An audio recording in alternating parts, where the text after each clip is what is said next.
Gjatë vitit 2019, ish kryeministri Ramush Haradinaj pati qëndrime të palëkundura kundër heqjes së taksës 100% nga produktet serbe, pavarësisht presionit të shtuar nga udhëheqësit ndërkombëtar, përfshirë presidentin francez Emmanuel Macron dhe kancelaren gjermane Angela Merkel. E vetë Haradinaj në Rubicon ka folur për prapaskenat e përplasjes me kryeministrin francez Emmanuel Macron për këtë çështje. Macroni është sjellë shumë kujdesshëm, bile që ka qenë interesant pas krejt këtyre përvojave, ai është sjellë mirë sa i përket liberalizimit të vizave. Ma ka mundësuar me shku me ja taku ministrin e brendshëm të Francës. Kemi kaluar korrekt, për pak kohë e kemi sqaruar gjendjen, por ka pasur situata të rënda. Macron ishte shumë insistues, nuk ma lëshoj ke dorën.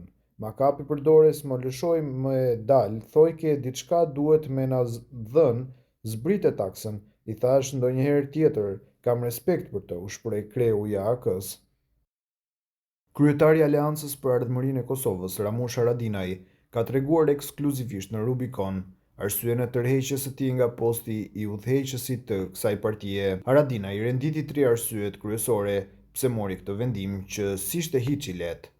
Sot kemi mbajtur Këshillin e Përgjithshëm, i kemi dakorduar trupat zgjedhore për me mbajt zgjedhjet e brendshme, e kemi votuar edhe rregulloren e brendshme për kandidaturat dhe e kemi marrë vendimin për shpalljen e zgjedhjeve prej 9 degëve deri te kryetari i partisë, tha ai. Kësaj here do ta shfrytëzoj të drejtën të mos kandidoj, pra nuk do kandidoj më për kryetar të Aleancës, se kam kryer kandidaturën për kryetar, kam pasur nderin ta udhëheq Aleancën që nga themelimi dhe të jem themelues, se kam pasur nderin të udhëheq njerëz shumë të zotë të Kosovës, të ju prij atyre. Ata i kanë shërbyer Kosovës atë dheut e demokracisë në udhëheqjen time. Do ta kem nderin që të ju shërbej atyre, u shpreh Haradinaj. Janë disa arsye pse kam vlerësuar kështu. E para është jetëgjatësia, e dyta është rezultati jo i mirë zgjedhor.